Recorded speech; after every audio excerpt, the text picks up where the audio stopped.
Hi friends, ఈరోజు మనం ఏంటంటే చక్కగా వజ్రాసనం మీద కూర్చొని మనం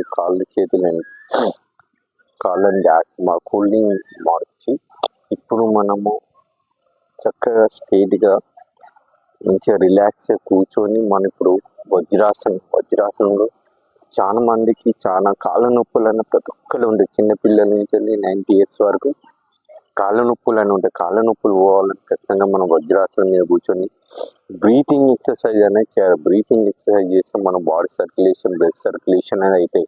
కావున ఫ్రెండ్స్, ప్రతి ఒక్కరు మంచిగా చక్కగా కూర్చొని నిదానంగా కూర్చొని మంచిగా వజ్రాసనం మీద కూర్చుంటే మంచిగా body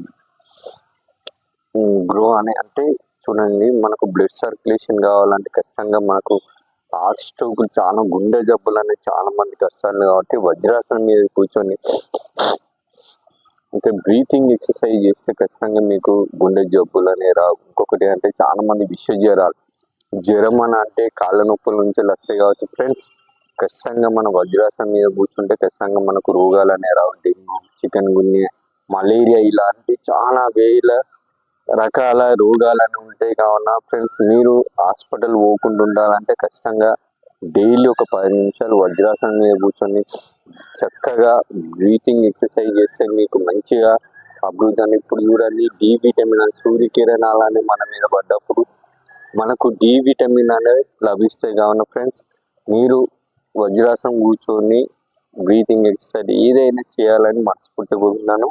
my name is Bhaskar, yoga master, public garden. Thank you. అందరికీ బాయ్.